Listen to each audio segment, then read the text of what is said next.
প্রাণপ্রিয় মুসল্লি ভাইয়েরা, মহিলা ফ্লোরে অবস্থানরত আমার সম্মানিতা মা এবং বোনেরা, এলাকার বাসা বাড়িতে অবস্থানরত সম্মানিতা মা এবং বোনেরা, মহান আল্লাহ রাব্বুল আলামিনের দরবারে আমরা বিনীতভাবে শুকর আদায় করছি, যার অফুরন্ত মেহেরবানিতে আমরা এই তপ্ত রৌদ্র এবং তাপদাহের মধ্যে সালাতুল জুমা আদায়ের লক্ষ্যে এবং উদ্দেশ্যে পবিত্র মসজিদ পর্যন্ত আসতে পেরেছি, বসতে পেরেছি। যে আল্লাহ তাআলা আমাদেরকে মসজিদ পর্যন্ত এনে দিয়েছেন, আমরা সে মহান রবের দরবারে পড়ে নিচ্ছি আলহামদুলিল্লাহ। রব্বানা লাকাল হামদ হামদান কাসীরান তাইয়্যিবান মুবারাকান ফীহি। আল্লাহ তাআলা দরবারে আমরা শুকর আদায়ের পাশাপাশি দরুদ ও সালাম পেশ করছি আমাদের প্রিয় রাসূল, আমাদের প্রিয় নবী মুহাম্মদ রাসূলুল্লাহ সাল্লাল্লাহু আলাইহি ওয়াসাল্লামের প্রতি। এই ছোট্ট কথা নাই, চুপ, একটু ফাঁক ফাঁক হয়ে বসো, তোমরা একটু ফাঁকা ফাঁকা হয়ে বসো। ছোটরা মসজিদে আসবে, আমরা তাদেরকে ওয়েলকাম বলবো, আদর করব, ধন্যবাদ জানাবো। খুব জোরে ধমক দিয়ে তাদেরকে বের করে দেওয়া জায়েজ নেই, কারণ আপনি আর আমি সবসময় মসজিদে আসব এই গ্যারান্টি নাই, আবার আমি আপনি সবসময় বেঁচে থাকবো তার গ্যারান্টিও আমাদের পরে তারাই মসজিদে আসবে, তারাই মসজিদ আবাদ করবে। এই জন্য ছোটদেরকে ধমক দিয়ে মসজিদ থেকে বের করে দেওয়া, ভয় লাগানো, এটা ইসলামের শরীয়ত অনুমোদন করে না। নবী করিম সাল্লাল্লাহু আলাইহি সাল্লাম যখন ইমামতি করতেন, হুসাইন রাদিয়াল্লাহু তাআলা আনহু হুজুরের সেজদার জায়গার মধ্যে লম্বা হয়ে শুয়ে থাকতেন। তো আল্লাহ পাক জিব্রাইলকে পাঠিয়ে দিয়েছেন, হে জিব্রাইল, আমার রসুলকে বলুন যেই পর্যন্ত হুসাইন আপনার সেজদার জায়গা থেকে না সরবে, অথবা হাসান আপনার পিঠের মধ্যে বসে থাকে, যেই পর্যন্ত না সরবে, আপনি ওই পর্যন্ত সেজদা বা রুকুর ওই অবস্থায় থাকেন। সুবহানাল্লাহ। তো এই জন্য আমরা ছোট্ট যারা আসবে তাদেরকে আদর করে আমরা বুঝিয়ে দিব। সম্মানিত ভাইয়েরা, আমরা আল্লাহ পাকের দরবারে নিজেদের জীবনের গুনাহগুলির কথা স্মরণ করে একবার পড়ে নিচ্ছি, আস্তাগফিরুল্লাহাল্লাযী লা ইলাহা ইল্লা হুয়াল হাইয়ুল কাইয়্যুম ওয়া আতুবু ইলাইহি। আমরা অনেক বড় অপরাধী, অনেক বড় গুনাহগার। আমাদের গুনাহের কারণে যে আযাব পরিলক্ষিত হচ্ছে, এই আযাব থেকে মুক্তির জন্য আল্লাহর কাছে বিনীতভাবে ক্রন্দন ছাড়া, তওবা করা ছাড়া আমার মনে হয় আল্লাহ আমাদের উপর খুশি হবেন না। ঠিক কিনা বলেন? এই জন্য কাঁদতে হবে কার কাছে? মাপ চাইতে হবে কার কাছে? আল্লাহর কাছে। আল্লাহ রাব্বুল আলামিন মানুষকে বানিয়ে মানুষের জন্য যে বিধান দিলেন, সেই বিধানের নাম হলো কোরআন। এই কোরআনের মধ্যে আল্লাহ কথা বলতে গিয়ে আল্লাহ খুব দয়ালু। আল্লাহর দয়ার কোনো শেষ আছে? মায়ার কোনো শেষ আছে? আল্লাহর ভালোবাসার কোনো শেষ আছে? আল্লাহর নাম রহমান, আল্লাহর নাম রহিম। তিনি অনন্ত অসীম দয়ালু, যার দয়ার কোনো শেষ নাই। আল্লাহ গফুর, ক্ষমাশীল। আল্লাহ ওয়াদুদ, স্নেহশীল। এভাবে আল্লাহ পাক তার অনেকগুলি নাম ব্যবহার করেছেন। কিন্তু পাশাপাশি আল্লাহ পাক আবার বান্দাদেরকে একটু সোজা করার জন্য, সঠিক লাইনে রাখার জন্য মাঝে মাঝে আল্লাহ পাক আবার কাহার, জাব্বার এই শব্দটি ব্যবহার করেছেন, এই নামগুলিও ব্যবহার করেছেন। যেমন ইন্না বাতশা রব্বিকা লাশাদীদ, আল্লাহর ধরা খুব নরম না কঠিন? খুবই কঠিন। তো এখন আপনারা যদি বলেন যে আল্লাহ পাক এত দয়ালু দয়ালু কথা বলে এখানে আবার আল্লাহ পাক এরকম শব্দ ব্যবহার করলো কেন? আবার আল্লাহ পাকের নাম জব্বার। তিনি কত যে কঠিন হবেন, যে কাঠিন্যতার কোনো শেষ নাই।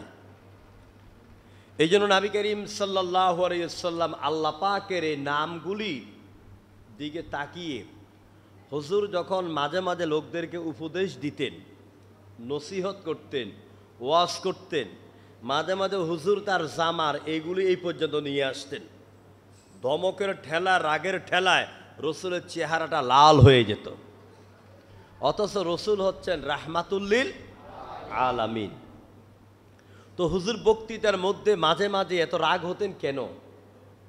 কারণ সব সময় গোস্ত দিয়া ভাত খাইলে ভালো লাগে না, মাঝে মাঝে একটু লইট্টা ফিশের ভর্তা দরকার হয়, ঠিক কিনা বলেন?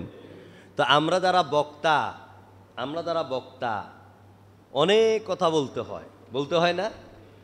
কোনো কোনো কথা জিহ্বা ফসকেও চলে আসে কিনা বলেন? কিন্তু সে ফসকে আসাটারও একটা লক্ষ্য উদ্দেশ্য থাকে। কারণ মা সবসময় তার সন্তানদেরকে আদরে করেন না, মাঝে মাঝে শাসন করেন। তো এই জন্য আমরা যারা মুসল্লি, আমরা যারা নামাজ পড়ি, মুসল্লি কত প্রকার জানেন? মুসল্লি কত প্রকার? কিছু মুসল্লি আছে বাৎসরিক মুসল্লি, বছরে একবার ঈদগাহে আসে, সারা বছর আর মসজিদে আসে না। এরকম মুসলিমানও নাই? কথার জবাব দেন, আছে না নাই? কিছু মুসল্লি আছে শুধু শবে বরাতের মুসল্লি, আছে না?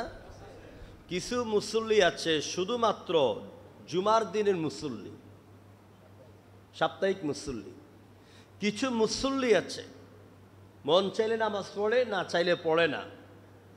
আর উত্তম শ্রেণীর মুসল্লি হলো ঝড় বৃষ্টি, বাঘের ভয়, সাপের ভয়, যত কিছু থাকুক আল্লাহর সন্তুষ্টির জন্য সব কিছুকে উপেক্ষা করে এরা মসজিদে হাজির হয়ে যায়। কিছু মুসল্লি আছে নামাজের পরে বসে থাকে, তাসবিহ পড়ে, জিকির করে, আজকার করে। আল্লাহ নবী তাদের ব্যাপারে বলেছেন, যারা সলাত আদায়ের পরেও বসে থাকে, তাসবিহ পড়ে, জিকির করে, ইস্তেগফার পড়ে, এদের জন্য একদল ফেরেশতা চারদিকে দাঁড়াইয়া বলে, আল্লাহুম্মা গফির লাহু, আল্লাহুম্মা আরহাম লাহু, আল্লাহ তাদের উপর রহম করো, তাদেরকে ক্ষমা করে দাও। এরকম অনেক মুসল্লি আছে। তা আমি কিন্তু গত জুমে একটা কথা বলছি, আমি শুনছি আপনারা কি মনে কষ্ট পাইছেন।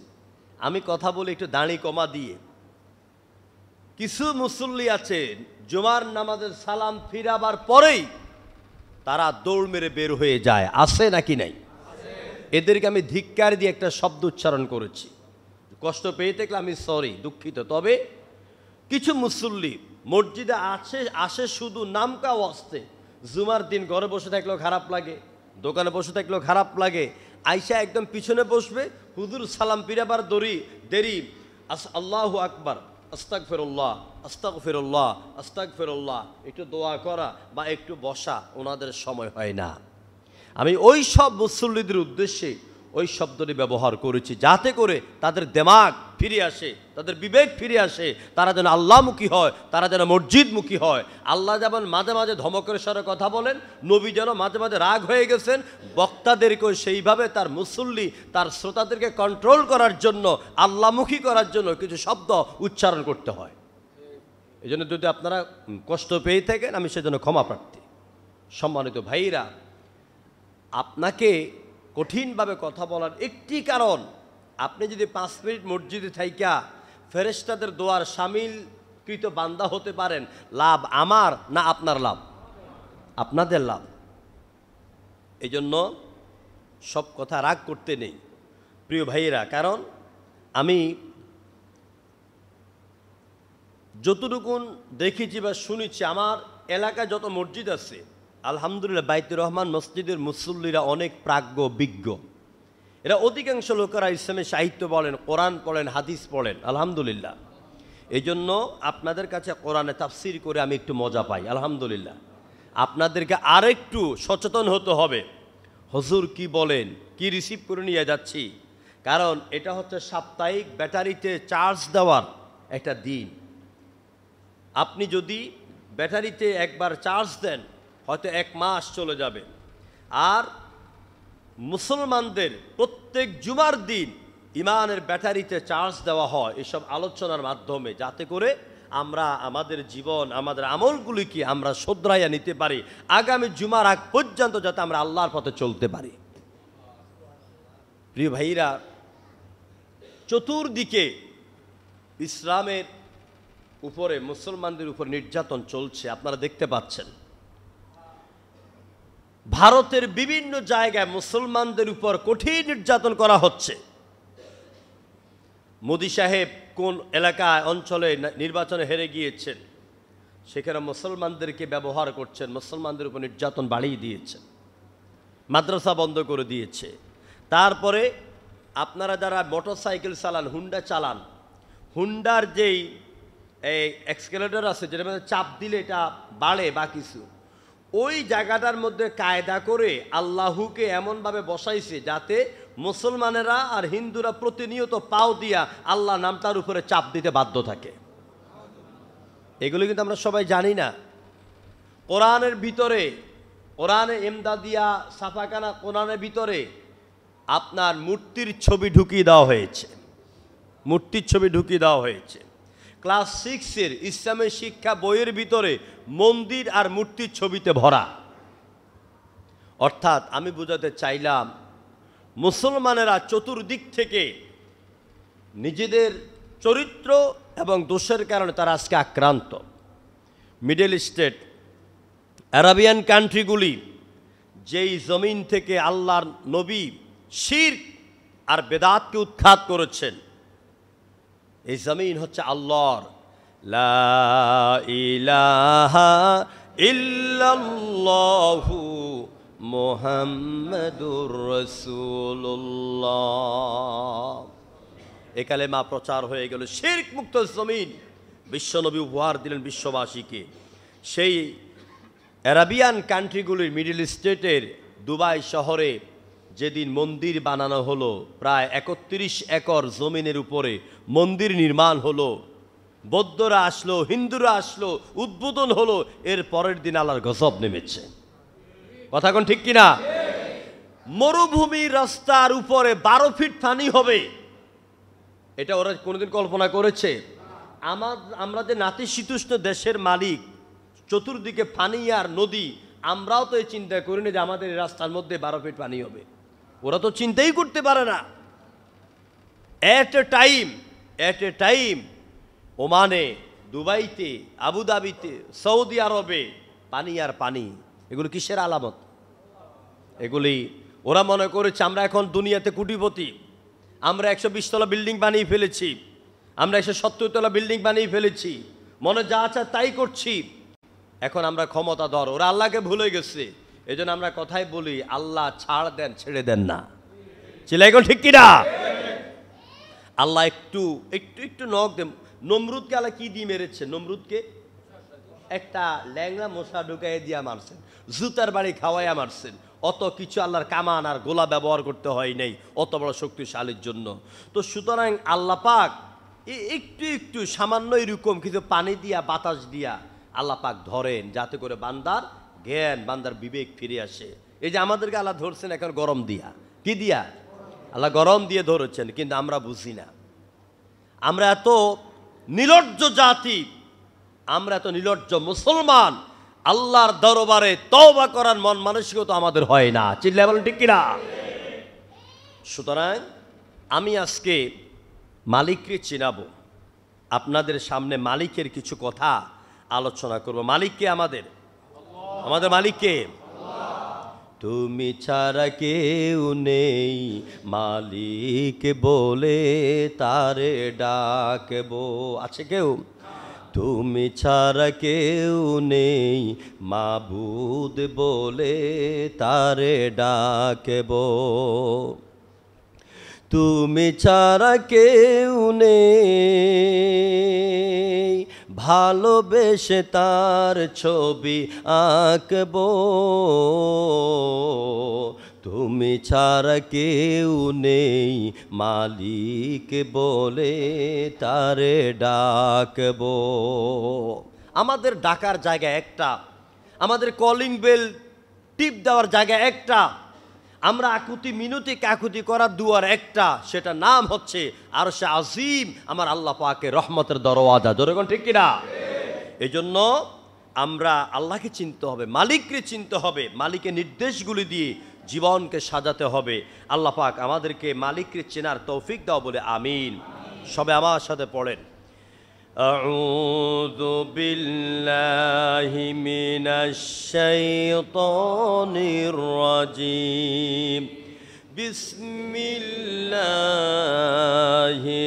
রহমানির রহিম। قل تعالوا أتل ما حرم ربكم عليكم ألا تشركوا به شيئا وبالوالدين إحسانا ولا تقتلوا أولادكم من إملاق نحن نرزقكم وإياهم ولا تقربوا الفواحش ما ظهر منها وما بطن إلى آخر الآية صدق الله العظيم। মহাগ্রন্থ আল কোরআনে কারীমের 114টি সূরার মধ্যে 6 নম্বর সূরা। কত নম্বর সূরা? সবাই বলেন আরেকবার। সূরার নাম হচ্ছে আল আনআম। কি নাম? আল আনআম মানে চতুষ্পদ জন্তু, চতুষ্পদ জানোয়ার।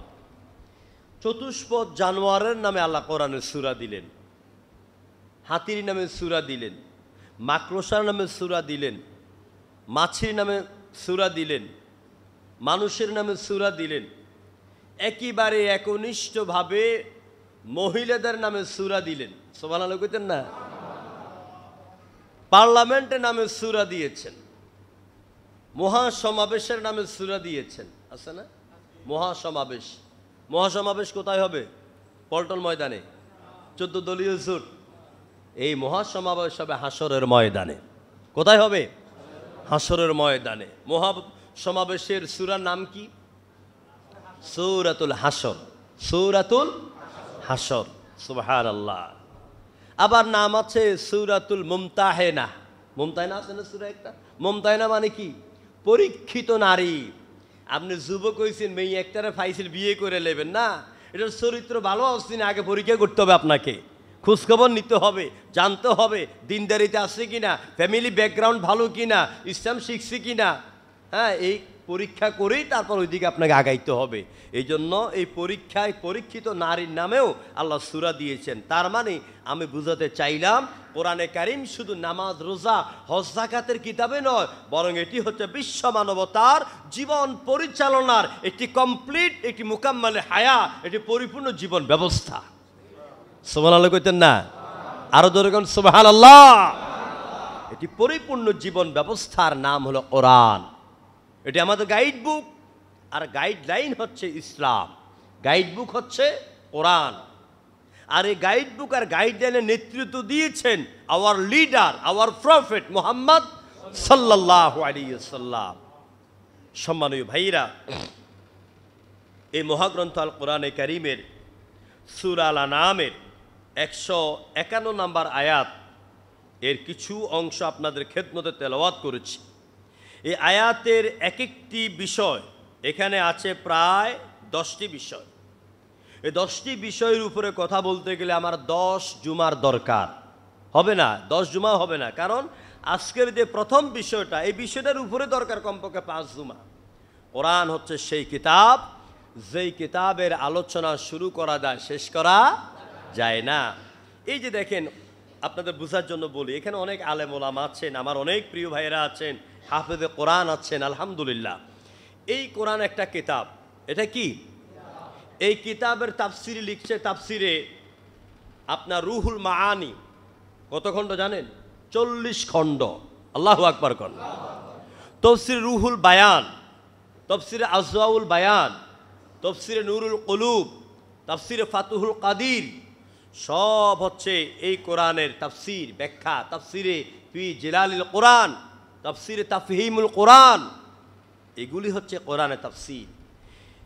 তার মানে আমি যদ্দূর আমার সূক্ষ্ম জ্ঞানে বুঝেছি, কোরআন একটি কিতাব, কোরআনের একটি হরফ একটি কিতাবের মতন, কোরআনের একটি শব্দ একটি কিতাবের মতন, কোরআনের একটি আয়াত একটি কিতাবের মতন, কোরআনের একটি সূরা একটি কিতাবের মতন। যেরকম আল্লাহু আকবার। শুধু আলিফ, এই আলিফ দিয়ে যদি আমি আল্লাহর পরিচয় শুরু করি, অন্তত 2-4 ঘন্টা কোরআন দিয়ে বলতে পারবো, কোরআন দিয়ে বলতে পারবো। আমার জীবনের অভ্যাস, আমি চেষ্টা করি কোরআনের বাহিরে আলতু ফালতু কথা না বলতে। আলতু ফালতু কাহিনী দিয়ে আপনাদের চোখের পানি ঝরাইতে পারো, আপনারা কবেন ও হুজুর কি ওয়াজ করছে রে, চোখের পানি দিয়ে দাঁড়িয়ে ভিজে আলাইছি। কিন্তু যেই ওয়াজ দ্বারা আমার জীবন পরিবর্তন হবে না, সমাজ পরিবর্তন হবে না, ওই আহ উ শব্দের ওয়াজ দিয়া কোনো ফায়দা হবে না। এই জন্য কোরআন এক তলাবিহীন ঝুড়ির মতন, গভীর এক সমুদ্রের মতন, যে সমুদ্রের তলদেশ নাই। প্রশান্ত মহাসাগরের তলদেশ পাওয়া যাবে, আটলান্টিক মহাসাগরের তলদেশ পাওয়া যাবে। টাইটানিক জাহাজ যখন ডুবে গিয়েছে, এই টাইটানিকের 1912 সালে এই টাইটানিকের অস্তিত্ব পাওয়ার জন্য ডুবুরিরা সাগরের তলদেশে গেছে। কিন্তু কোরআনে কারীম এমন এক মহাসমুদ্রের নাম, 1500 বছর পর্যন্ত বিশ্ব নবীর পর থেকে আজ পর্যন্ত কোরআনের কত ডুবুরি কোরআন নামক দরিয়ার মধ্যে ডুব দিল, কোনো ডুবুরি বলতে পারে নাই আমি কোরআন নামক সমুদ্রের তলদেশ খুঁজে পেয়েছি। কেউ বলতে পারে নাই। তাফসিরে বাইজাবি আল্লামা কাজী নাসিরউদ্দিন আল বাইজাবি বলেছেন, আমি কোরআনে তাফসির করতে গিয়ে, কোরআন নামক দরিয়ার মধ্যে ডুব দিতে গিয়ে আমি কোরআনের গোস্তগুলি খাইছি, কিন্তু হাড্ডিগুলি হজম করা আমি নাসিরউদ্দিন আল বাইজাবির সম্ভব হয় নাই। কি কিতাব এটা! সুতরাং দেখুন, কোরআনের প্রশংসা কোরআনের মালিক করছেন এইভাবে। আল্লাহ রাব্বুল আলামিন কোরআনের প্রশংসা করতে গিয়া বললেন, নবী আপনি বলে দেন, কুল লাউ কানাল বাহরু মিদাদাল লিকালিমাতি রাব্বি লানাফিদাল বাহরু ক্বাবলা আন তানফাদা কালিমাতু রাব্বি ওয়ালাউ জিনা বিমিসলিহি মাদাদা। ও নবী আপনি বলুন, আমার রবের, আমার আল্লাহর কথাগুলিকে লিখার জন্য, বলার জন্য যদি তামাম পৃথিবীর 7 দরিয়ার পানিকে কালি বানানো হয়, আর আল্লাহর কালামের ব্যাখ্যা লেখা এবং বলা শুরু করে দেওয়া হয়, ওই পানিরূপী কালিগুলি শেষ হয়ে যাবে। ওয়ালাউ জিনা বিমিসলিহি মাদাদা, যদি আবার 7 দরিয়ার পানিকে কালি বানানো হয়, তাও আল্লাহ পাকের কালামের ব্যাখ্যা লিখে আর বলে শেষ। আরো জোরে কোন সুবহানাল্লাহ। এ হচ্ছে সে কোরআন। আসুন আমি যে আয়াত তেলাওয়াত করেছি সেখান থেকে কথা শুরু করি, খুব মনোযোগের সাথে শুনবেন। আল্লাহ রাব্বুল আলামিন এই সূরাটি, সূরা আল-আনআম যখন নাজিল করেন, এই নাজিলের এই আয়াতের উদ্দেশ্য হচ্ছে আল্লাহর বিধিবিধান, বৈধতা অবৈধতা, আদেশ নিষেধ এবং সীমারেখা, ফিরিস্তির বর্ণনা আল্লাহ পাক এখানে দিয়েছেন, যা বান্দা গ্রহণ করবে এবং ত্যাগ করবে। বান্দা গ্রহণ করার, ত্যাগ করার মধ্য দিয়ে তারা আল্লাহ পাককে পাবে। আল্লাহ পাক কোরআনে কারীমের ভিতরে বলে দিলেন, ইয়া আইয়ুহাল্লাযীনা আমানু লা তুকদ্দিমু বাইনা ইয়াদাইল্লাহি ওয়া রাসূলি। সূরা আল হুজরাত 26তম পারার হুজরাতের 1ম নম্বর আয়াতে আল্লাহ পাক বলে দিলেন, হে ঈমানদারেরা, আল্লাহ এবং তার রাসূল তোমাদের কাছে যেই বিধান নিয়ে আসে, যে আইন নিয়ে আসে, যে হুদুদ, যে সীমারেখা নিয়ে আসে, তোমরা এর অগ্রে অগ্রগামী হয়ে যেও না। আল্লাহ যদ্দুর দিয়েছেন ঠিক এতটুকুন মানো, এর বাহিরে নিজের মন গড়া কোনো কিছু বানাইয়া আর বলে সামনের দিকে যেও না। ওয়াত্তাকুল্লাহ, এই ব্যাপারে আল্লাহকে ভয় করো। সুতরাং আল্লাহ পাক এই আয়াতের মধ্যে তিনি 10টি বিষয় বর্ণনা করেছেন। 10টি বিষয় বর্ণনার মধ্য দিয়ে কোনটা হালাল, কোনটা হারাম, কোনটা করা যাবে, কোনটা করা যাবে না, কোনটা খাওয়া যাবে, কোনটা খাওয়া যাবে না, কোন দিকে তাকানো যাবে, কোন দিকে তাকানো যাবে না, কোনটাকে স্পর্শ করা যাবে, কোনটাকে করা যাবে না, কোন কাজ করা যাবে, কোনটা যাবে না, এই বিধিবিধান আল্লাহ পাক এই আয়াতের ভিতরে গোটা বিশ্ব মুসলিম উম্মার জন্য আল্লাহ দিয়ে দিয়েছেন। জোরে বলেন সুবহানাল্লাহ।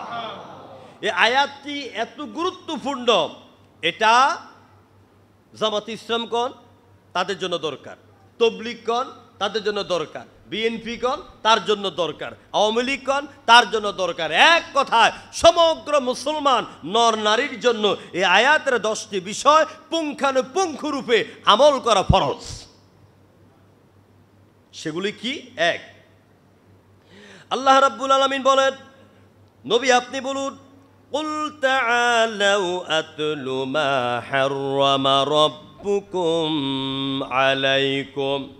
ও নবী আপনি বলুন, কুল আপনি বলুন, তাআলাউ আসো, আমার কাছে আসো, আতলু আমি তেলাওয়াত করব, মা হাররামা রাব্বুকুম তোমাদের রব তোমাদের জন্য যা নিষিদ্ধ করেছে নিষিদ্ধ বিষয়গুলি তোমাদেরকে তেলাওয়াত করে শোনাবো।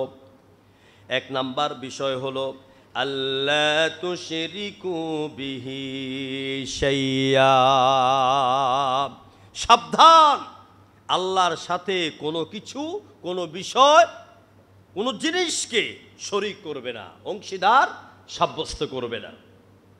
প্রিয় ভাইরা, আমরা আজকে বিষয়টার উপরে কথা বলবো, আল্লাহর ওয়াহদানিয়াত, আল্লাহ তাওহীদ এবং শিরক, এই বিষয়টা নিয়ে আমরা আলোচনা শুরু করব। কারণ আমি আপনি যত নামাজ পড়ি, রোজা রাখি, হজ করি, জাকাত দেই, যা কিছু করি সব ঠিক আছে, গোটা বিল্ডিংটা অনেক সুন্দর, মরমর পাথর, দারুণ দারুণ পাথর, দারুণ দারুণ চায়না টাইলস সব লাগায় বিল্ডিংকে সুন্দর করলাম, কিন্তু ফাউন্ডেশনটা দুর্বল। ফাউন্ডেশনটা কি? দুর্বল। বৈশাখের আপনার আষাঢ়ের জ্যৈষ্ঠের ঝড় আসবে, টর্নেডো আসবে, এই সুন্দর বিল্ডিংটা ভাঙ্গা নিচের দিকে পড়ে যাবে। ঠিক তাওহীদ হচ্ছে সমস্ত সুন্দর আমলের মূল ফাউন্ডেশন। তাওহীদ যদি দুর্বল হয়, আপনার নামাজ, রোজা, হজ, যাকাতের কোনো দাম নাই। এই জন্য আগে তাওহীদের ফাউন্ডেশন, ইমানের ফাউন্ডেশন আমাকে আপনাকে ভালো সিমেন্ট এবং ভালো বালু, ভালো পাথর আর ভালো ইঞ্জিনিয়ার দ্বারা এটা তৈরি করতে হবে, এটাকে স্ট্রাকচারকে মজবুত করতে হবে। ইমানের স্ট্রাকচার যদি মজবুত হয়, তাহলে উপরে সৌন্দর্য যদি কোনো রকম কমও হয়, আল্লাহ পাক আমাদেরকে মাফ করে দিতে পারেন। পারেন কিনা বলেন? এই জন্য আগে শিরক বুঝার আগে তাওহীদ বুঝেন। শিরক বুঝার আগে শিরক করবেন কার সাথে আর শিরক করবে না কার সাথে? শিরক আল্লাহর সাথে না করার নির্দেশ আল্লাহ দিচ্ছেন। তাহলে শিরক যদি না করি কি করতে হবে? আল্লাহকে তাওহীদবাদী, আল্লাহকে তাওহীদ মানতে হবে, আল্লাহর একত্ববাদ মানতে হবে। তো আল্লাহর একত্ববাদ যদি মানতে হয়, তাহলে আমাদের কি করতে হবে? তাওহীদের পরিচয় জানতে হবে, আল্লাহর পরিচয় আমাদেরকে জানতে হবে। আল্লাহ নবী, বিশ্ব নবী মুহাম্মদ রাসূলুল্লাহ সাল্লাল্লাহু আলাইহি ওয়াসাল্লাম, তাকে আল্লাহ পাক পৃথিবীতে পাঠালেন। বিশ্বনবী মানুষকে তাওহীদের দাওয়াত দিলেন।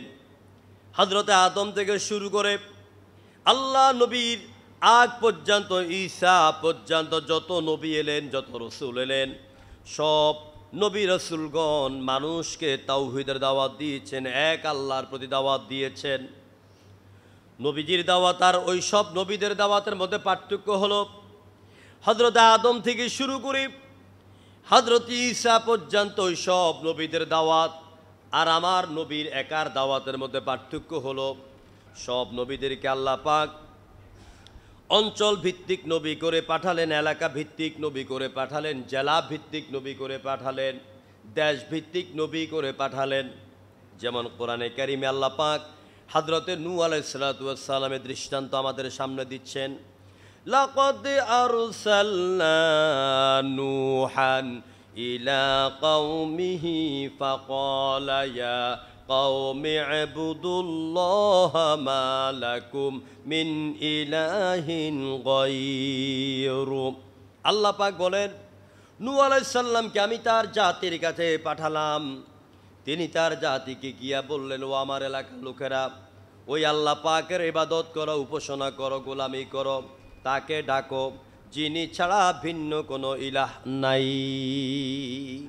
নূহ আলাইহিস সালাম তার জাতিকে দাওয়াত দিলেন। মাদায়েনবাসীর কাছে শুআয়ব গেলেন। শুআয়ব কি দাওয়াত দিচ্ছেন? وإلى مدين أخاهم شعيبا قال يا قوم اعبدوا الله ما لكم من إله غيره। হযরত শুআয়ব মাদায়েনবাসীর কাছে গিয়ে বললেন, ও আমার মাদায়েন এলাকার লোকেরা, এক আল্লাহর গোলামি করো, তার উপাসনা করো, তিনি ছাড়া আর কোনো মাবুদ নাই। হযরতে সালেহ আলাইহিস সালাতু ওয়াস সালাম তিনিও গেলেন, তার এলাকার লোকদেরকে একই দাওয়াত দিলেন। এখানে লক্ষ্য করবেন, সব নবীরা বলেছেন ইয়া কাউম। কি বলেছেন? জোরে বলেন না, কি বলেছেন? কাউম মানে কি? জাতি, সম্প্রদায়, এলাকার লোক, জেলার লোক, দেশের লোক, ইয়া কাউম। এবার দেখেন, এভাবে আরো অনেক নবী দৃষ্টান্ত দেওয়া যাবে, আমার সময় কুলাবে না। সব নবীরা বলছেন ইয়া কাউম। আমার বিশ্ব নবী মানুষকে একইভাবে তাওহীদের দাওয়াত দেন নাই, নবীর দাওয়াতের ধরনটা ভিন্ন ছিল। এইভাবে সবাই বলেছেন ইয়া কওমি ইবুদুল্লাহ, আল্লাহর গোলামি করো, কিন্তু আল্লাহ নবী দাওয়াত এইভাবে দেন নাই। আল্লাহ পাক বিশ্ব নবী কি দাওয়াত শিখিয়ে দিলেন, নবী আপনি দাওয়াত দেন, ইয়া আইয়ুহান নাসু উবুদু রাব্বাকুমুল্লাযী খালাকাকুম ওয়াল্লাযীনা মিন ক্বাবলিকুম লাআল্লাকুম তাত্তাকুন। সূরা আল বাকারার ৩য় নম্বর রুকুর ভেতরে আল্লাহ পাক বললেন, তার নবীর দাওয়াতের উপস্থাপনা আমাদেরকে শোনাচ্ছেন। বিশ্ব নবী দাওয়াত দিচ্ছেন, আগের নবীরা বলেছেন ইয়া কাউম, আর আমার নবী দাওয়াত দিচ্ছেন ইয়া আইয়ুহান নাস। হে লোকেরা, হে মানব সম্প্রদায়, হে বিশ্ববাসী। ওরা বলেছেন উবুদুল্লাহ, আল্লাহর গোলামি করো। আমার নবী বলেছেন উবুদু রাব্বাকুম। আল্লাহু আকবার। এখানে আল্লাহ পাক বিশ্ব নবী আল্লাহর নাম ব্যবহার না করে আল্লাহর সিফাতি নাম ব্যবহার করেছেন রব। কারণ এই রবের প্রায় ৩১টি অর্থ আছে। এই পৃথিবীতে কেউ বলে নাই আনাল্লাহ, আমি আল্লাহ, কেউ দাবি করে নাই। ফেরাউন বলেন, নমরুদ বলেন, কেউ বলে না আমি তোমাদের আল্লাহ, কিন্তু তারা বলেছে আনা রব্বুকুমুল আ'লা, আমি তোমাদের বড় রব। আল্লাহ দাবি করতে পারে না, এই জন্য ওরাও জানতেন আল্লাহ একজন আছেন। যেমন মক্কার কাফিরদেরকে যখন বলা হতো ওয়ালা ইন সাআলতাহুম মান খালাকাস সামাওয়াতি ওয়াল আরদ, ও নবী আপনি দেখবেন যখন মক্কার লোকগুলিকে আপনি প্রশ্ন করবেন, বলতো আকাশ বানালো কে, জমিন বানালো কে, তখন তারা অকপটে জবাব দিয়ে দিবে লা ইয়াকুলুনাল্লাহ। অকপটে, নিঃসন্দেহে, নির্দ্বিধায়, বিনা প্রশ্নে তারা বলবে আল্লাহ। কি বলবে তারা? আল্লাহ। এই জন্য পৃথিবীতে আবু জাহেল, উতবা, সাইবা, নমরুদ, ফেরাউন কেউ আল্লাহ দাবি করেন নাই, দাবি করেছেন রব। রব মানে কি? রব মানে আইনদাতা, রব মানে জীবনদাতা, রব মানে বিধানদাতা, রব মানে আমার হাতের কবজায় তুমি থাকবা, আমি চোখ যেমনে রাঙ্গামো তেমনে উঠবি আর বসবি, সব ক্ষমতার মালিক আমি, আমার আইনে অর্থনীতি চলবে, আমার আইনে সমাজনীতি চলবে, আমার আইনে প্রশাসন চলবে। এইভাবে যত আইন আছে সব আমার হাতের মুঠায়। রিজিকের মালিক আমি আল্লাহ, খাদ্য দেওয়ার মালিক আমি আল্লাহ। আল্লাহ বলেন সব কিছুর মালিক আল্লাহ। আর এই দুনিয়ার নেতাগুলি বলে আমি তোদের রিজিকের মালিক, আমি সব ক্ষমতার মালিক। এই জন্য আল্লাহ নবী উলবুদুল্লাহ না বলে মানুষের তাওহীদের ব্রেনটাকে ওয়াশ করে আল্লাহ নবী দাওয়াত দিলেন উলবুদু রব্বাকুম, তুমি তোমার সেই রবের ইবাদত করো যেই রব তোমাদেরকে বানালেন আর তোমাদের পূর্বপুরুষদেরকেও বানালেন। যেরকম সুবহানাল্লাহ। আমাদের রবকে আর যেরকম রবকে কেন রব বললেন? রব কাকে বলে? রব কাকে বলে? রব শব্দের এই 31টি অর্থ নিয়ে আমি 2011 সালে ইন্ডিয়াতে একই মঞ্চে 3 দিন মাহফিল করেছিলাম। আলহামদুলিল্লাহ 6 জন মুসলমান হয়েছে তখন। রব, রব ইবনে তাফসীর ইবনে কাসিরের ভিতরে এসেছে রব বলা হয় তাকে যে ব্যক্তি কোনো জিনিসের সৃষ্টির শুরু থেকে সৃষ্টির শেষ পর্যন্ত এটা কিভাবে হবে, কিভাবে চলবে, কিভাবে খাবে, কিভাবে থাকবে, তার পরিচালনার ধরনটা কেমন হবে, সব কিছুর যিনি ম্যাপ তৈরি করেন, পরিকল্পনা তৈরি করেন এবং তার জীবনে যা চান সেই প্রয়োজনও মিটান, যা চান না সেই প্রয়োজনও মিটান, এটাকে বলা হয় রব। এটা কি বলা হয়? রব। এখন দেখুন, আমি আপনি যখন মায়ের পেট থেকে এলাম, দাঁত নাই, কচি কচি ঠোঁট, নরম ঠোঁট, হাউমাউ ছাড়া, কান্নার ভাষা ছাড়া আর কোনো ভাষা মুখের মধ্যে নাই। আল্লাহ পাক বলে, বান্দারা দেখ আমি তোর কেমন রব, তোর দাঁত নাই, নরম নরম জিহ্বা, নরম নরম ঠোঁট, এই নরম ঠোঁট দিয়া বিনা দাঁতে পরোটা খাইতে পারবি না, পাউরুটি খাইতে পারবি না, গোস্তের টুকরাও খাইতে পারবি না, মুরগির স্যুপ খাইতে পারবি না। আমি আল্লাহ পাক তুই আমার কাছে চাওয়ার আগে, দুনিয়াতে আসার আগে আমি আল্লাহ রব্বুল আলামিন তোর মায়ের পেটে যখন তোর 4 মাস হয়ে গেল, 4 মাস 10 দিন হয়ে গেল, এরপর থেকে আমি আল্লাহ পাক তোর মায়ের বুকে তোর খাবারের ব্যবস্থার কারখানা তৈরি করে দিলাম। তোমার মায়ের স্তনের মধ্যে যতগুলি রগ চতুর্দিকে ছড়িয়ে গেল, ওই রগের ভিতর দিয়া যেই রক্তগুলি প্রবাহিত হয়, আমি আল্লাহ পাক আমার কুদরতি কারখানার মধ্য দিয়া, আমার রহমত দিয়া রক্তগুলিকে আমি দিনের পর দিন 1 ফোঁটা 2 ফোঁটা করে করে আমি সাদা বিশুদ্ধ দুধ বানাইতে লাগলাম। সেই দুধকে তোর মায়ের স্তনের মধ্যে রেখে দিলাম। এখন এই দুধ এমন ঠান্ডা করি নাই যে ঠান্ডা দুধ খাইলে পরে তুমি বাচ্চার নিউমোনিয়া হয়ে যাবে, আর এমন গরম রাখি নাই তোমার 2টা কচি ঠোঁট পোড়া যাবে। আমি তোমার কেমন রব, তুমি আমাকে বলার আগে, চাওয়ার আগে আমি আল্লাহ পাক তোমার খাবার রিজার্ভ করে রেখে দিয়েছি। যে রব তোমাকে এত সুন্দর করে বানালে, উলবুদু রব্বাকুম, আমার বিশ্বনবী বলছেন যিনি তোমার বানাইলেন উনি তোমার আইন দিয়েছেন, শাসন দিয়েছেন, অর্থনীতি, সমাজনীতি, রাজনীতি, যুদ্ধনীতি, বন্ধুনীতি, পরিবার নীতি, স্বরাষ্ট্রনীতি, যুদ্ধনীতি, শিক্ষানীতি, যা দরকার ওই আল্লাহ দিয়েছেন। ওই রবের গোলামি কর আর রবের আইন মধ্যে জীবন চালা। মানুষের তৈরি করা কোনো আইন দিয়া কোনো মুসলমান জীবন চালানো হচ্ছে কুফরি। এই জন্য আল্লাহ নবী দাওয়াত দিয়েছেন, উবুদু রাব্বাকুমুল্লাযী খালাকাকুম ওয়াল্লাযীনা মিন ক্বাবলিকুম লাআল্লাকুম তাত্তাকুন। বিশ্বনবী সমগ্র বিশ্ববাসীকে তাওহীদের দাওয়াত দিলেন, এক আল্লাহর পরিচয় দিলেন। কারণ সব নবীরা ছিল অঞ্চল ভিত্তিক নবী, আর আমার নবীর পজিশন কোন জায়গায়, নবী আমার কোন জায়গার জন্য নবী। আল্লাহ রাব্বুল আলামিন নবীকে বলতে বলে দিলেন, নবী আপনি বলে দেন আপনার এরিয়া কতটুকু, নবুয়ত রিসালাতের সীমানা কতটুকু আপনি বলে দেন।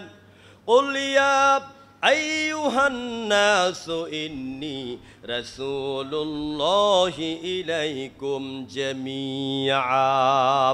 ও নবী আপনি বলুন, হে পৃথিবীর মানব সম্প্রদায়, আল্লাহ পাক আমাকে তোমাদের সমগ্র জাতির জন্য রাসূল করে পাঠিয়েছেন।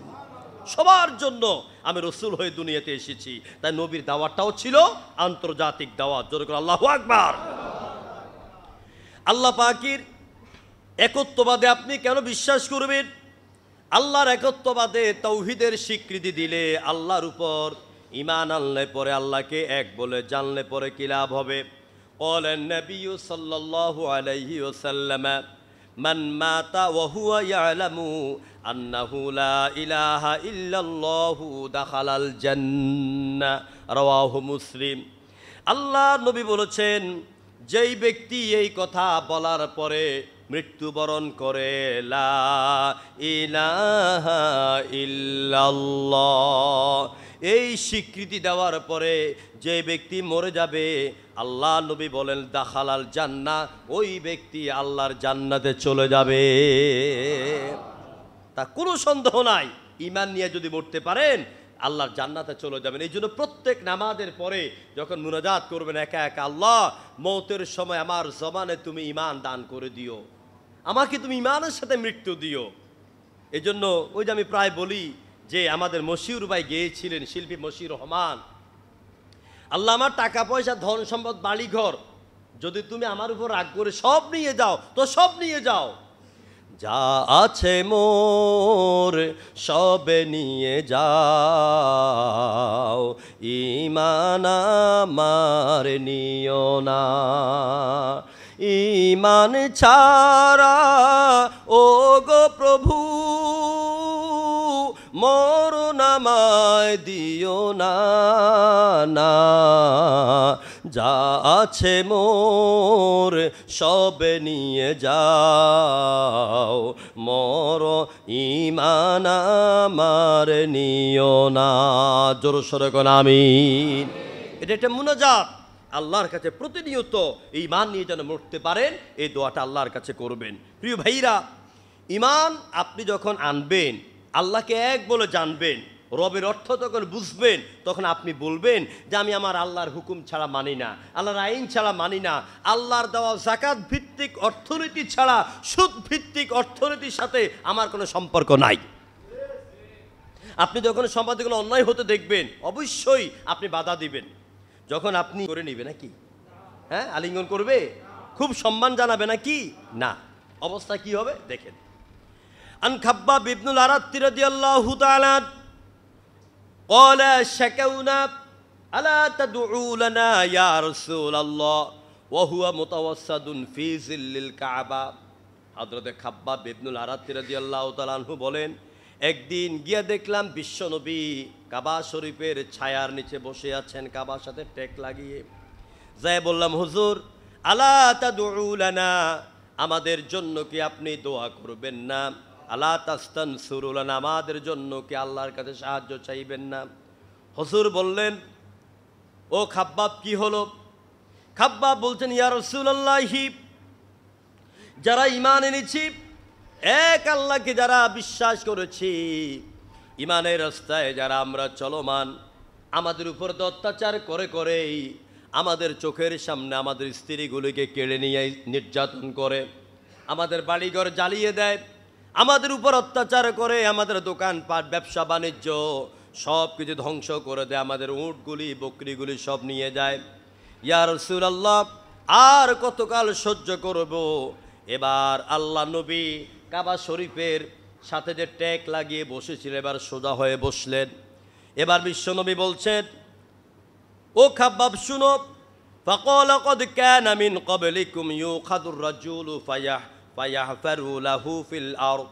ও খাব্বাব শুনো, তোমাদের আগে যত নবী এসেছিলেন, যত রসুল এসেছিলেন, ওই নবী রসুলের উম্মতেরা যখন এক আল্লাহর উপর ঈমান এনেছিল, এক আল্লাহর তাওহীদে বিশ্বাস করেছিল, তখন তাদেরকে ধরতো, ইউখাদুর রাজুলু, ওদেরকে ধরতো, ফায়ুফারু লাহু ফিল আরদে, জমিনের মধ্যে বড় বড় করে গর্ত করত, ওই গর্তের মধ্যে তাদেরকে ফেলে দিত।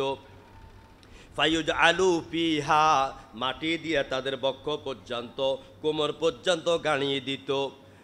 ফায়ুজাউ বিল মিনশার ফায়ুদিউ আলা রাসিহি, এরপর লম্বা গাছ চিরাবার করাত আনতো, ওদের মাথার মধ্যে দুই দিক থেকে করাতকে ধরা হতো।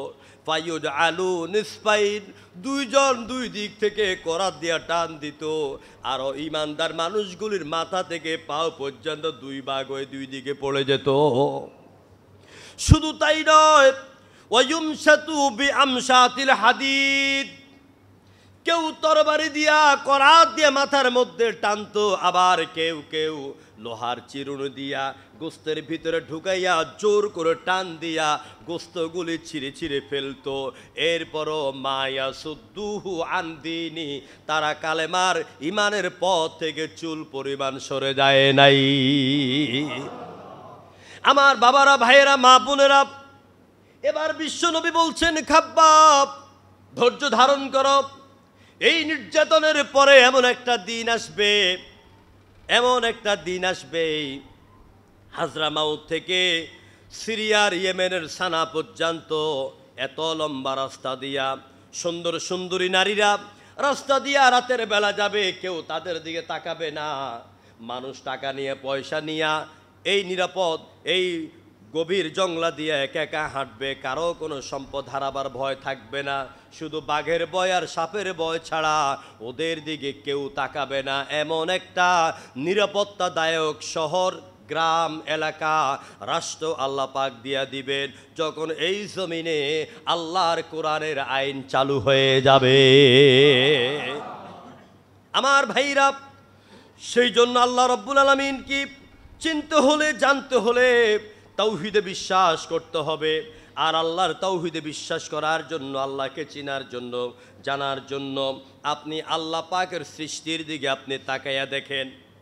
কোরআনে কারীম বলছি, আফালা ইয়ানজুরুনা ইলাল ইবিলি কাইফা খুলিকাত ওয়া ইলাস সামাই কাইফা রুফিআত وإلى الجبال كيف نصبت وإلى الأرض كيف سطحت جركر الله أكبر أفلا ينظرون إلى الإبل كيف خلقت আল্লাহ পাক বলছেন, তোমরা কি মরুভূমির জাহাজ উটের দিকে তাকাও না? ওই উটের দিকে তাকাও। আল্লাহ পাক কিভাবে উটটাকে বানালেন? উটের মৃগনাভির মধ্যে দিলেন আল্লাহ কস্তুরী, যেটা সুঘ্রাণে বিমোহিত হয়ে যায় এলাকা। আবার উটের ভিতরে উট 3 দিন পর্যন্ত বালির ভিতরে মাথা ঢুকাইয়া যেন থাকতে পারে, খাবার না লাগে, পানি না লাগে, বাহিরের অক্সিজেন না লাগে। যখন মরুভূমিতে সাইমুম টর্নেডো শুরু হয়, তখন খাবারও পাবে না, পানিও পাবে না, অক্সিজেনও পাবে না।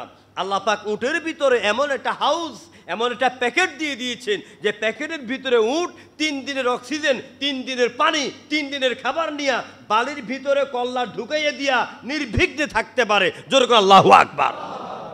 এগুলো দিয়ে তাকাও আর তোমার আল্লাহকে চিনতে থাকো। ওয়া ইলাস সামাই কাইফা রুফিআত, আকাশের দিকে তাকাও, কি সুন্দর আকাশ আমি আল্লাহ তৈরি করলাম। মাঝে মাঝে লোকদের অন্তরে প্রশান্তির জন্য মেঘমালাকে দিয়া দেই, ফাজ্জাজিরাতি জাজরা, একদল ফেরেশতা দিয়া দেয়, এরা মেঘের ধাক্কাইয়া ধাক্কাইয়া মেঘমালাকে গুতাইয়া গুতাইয়া যেই জায়গায় বৃষ্টির দরকার ওই জায়গায় নিয়ে যায়। এরপরে আমি আল্লাহ পাক আবার কি করলাম, ও যায়্যানাস সামাআদ দুনিয়া, আমি দুনিয়ার আকাশটাকে বিয়ে বাড়িতে যেমন টিপটপ বাতি লাগায়, আমি আল্লাহ পাক এরকম তারকা দিয়া টিপটপ তারকা দিয়া বাতি বানায় দিলাম। অন্ধকার রাত্রিতে যখন টিপটপ এই তারকাগুলি জ্বলতে থাকে, ইমাম গাজ্জালি রাহমাতুল্লাহ আলাইহি তিনি বলছেন, মানুষের যখন পারিবারিক হোক, নিজের ব্যক্তিগত হোক, ব্যবসায়ী কাজের হোক, যে কোনো অশান্তি তার মন ভরে যায়, সে যদি খোলা আকাশের নিচে গিয়া ওই তারকার দিকে, আকাশের দিকে, খোলা আকাশের দিকে তাকাইয়া থাকে, আল্লাহ পাক তার মনের অশান্তিকে দূর করে তার ব্রেনে, তার অন্তরে প্রশান্তি দান করে দেন। আল্লাহ পাক এই সুন্দর করে দুনিয়ার আকাশটাকে আল্লাহ সাজিয়ে দিলেন। আকাশ নিয়ে আরো অনেক কথা আছে, লোহার আকাশ, স্বর্ণের আকাশ, চান্দির আকাশ, অনেক কথা আছে। তো আল্লাহ পাক বলছে, বান্দা আকাশের দিকে তাকাও, আমি যে আল্লাহ পাক আকাশটা তৈরি করলাম, কোনোখান দিয়ে ফাটল মাটল দেখতে পাও? এই যে আমাকে মসজিদ বানাইছে, কয়েকজন এদের ফাইটাই গেছে, এখন কি দিছেন আবার ফুটিং দিয়ে দিছে। তা আল্লাহ পাক এরকম আকাশ বানাইছে ১,৫০০ আপনার কত হাজার বছর আগে, এটা আল্লাহ ভালো জানেন। কোনোখান দিয়ে ফুটিংয়ে দরকার হয়েছে এই পর্যন্ত? দরকার হয়েছে? আল্লাহ বলছেন, হাল তারা মিন ফুতুর। এত জ্ঞানী, এত মহাজ্ঞানী, এত বিজ্ঞানী, এত দার্শনিক, এত রাজনীতিবিদ, এত ক্ষমতাওয়ালা, আমার আকাশের দিকে তাকা, কোনো দিক দিয়ে কোনো ফাটল দেখতে পাও? কি বল, আকাশের দিকে তাকাইলে কোনো ফাটল দেখতে পাওয়া যায়? কোনো ফাটল নাই। সুতরাং এরপর আল্লাহ বলছেন বেগাইরি আমাদিন তারাও নাহা, আকাশের দিকে তাকাও, এত বড় আকাশ বানাইলাম আমি আল্লাহ পাক একটা খুঁটি ব্যবহার করি নাই। তাও সুবহানাল্লাহ কইতেন না? ওয়াইলাল জিবালি কাইফা নুসিবাত, জিবাল, তুর এবং জিবাল দুইটা আছে। তুর মানেও পাহাড়, জাবাল মানেও পাহাড়। যেমন কোরআন নাজিল হয়েছে কোথায়? কোরআন নাজিল হয়েছে গারে হেরা, জাবালে রহমত। জাবাল বলা হয় কাকে? জাবাল শব্দের অর্থ পাহাড়, তুর শব্দের অর্থ পাহাড়। তুর বলা হয় ওই পাহাড়কে যেই পাহাড়ের মধ্যে গুল্ম তরুলতা গাছগাছালি জন্মায়। যেমন মুসার সাথে আল্লাহ পাক যেখানে কথা বলতে চেয়েছিলেন ওখানে একটা খেজুর গাছ ছিল। এই জন্য বলছে মুসা বলতেছেন আল্লাহ আমি আপনারা দেখতে চাই। আল্লাহ বলছে লান তারানি, অসম্ভব, কখনো নয়, তুমি আমাকে দেখতে পাবা না। মুসাকে আল্লাহ আমি দেখতে চাই। আল্লাহ বলেন তুই যদি আমাকে দেখতে চাস, আমার নবী আদর করে বলতেন, তুমি যদি আমাকে দেখতে চাও একটা পরীক্ষা দিতে হবে। কি পরীক্ষা? কই যে আমি আমার ৭০,০০০ নূরের তাজাল্লি একটু পর্দা সরাবো, যদি ওইটা তুমি সহ্য করতে পারো তাহলে আমি আল্লাহকে দেখতে পাবা। ৭০,০০০ ফেরেশতার নূরের পর্দার একটু ফোকাস আল্লাহ তুর পর্বতের মধ্যে দিলেন, মুসা বেহুশ হইয়া গড়াইয়া পড়ে গেলেন। সুতরাং আল্লাহকে দেখা সম্ভব নয়। তাহলে তুর বলা হয় ওই পাহাড়কে যে পাহাড়ে গাছগাছালি জন্মায়, আর জাবাল বলা হয় ওই পাহাড়কে যে পাহাড় শুধু পাথরের আর পাথর। জাবালে রহমতে যাবেন, কোনো গাছগাছালি নাই, কোনো ঘাস নাই, কোনো কিছু নাই, শুধু আগুনের লুয়া বের হয় যেন পাথর থেকে। সে জাবালে রহমতে উঠতে আমার সে ২০১৩ সালে কমপক্ষে ২ থেকে ২ ঘন্টা সময় লেগেছে, যেখানে ওরা নাজিল হয়েছে। সুতরাং আল্লাহ বলছেন জাবাল কেমনে বানাইলাম?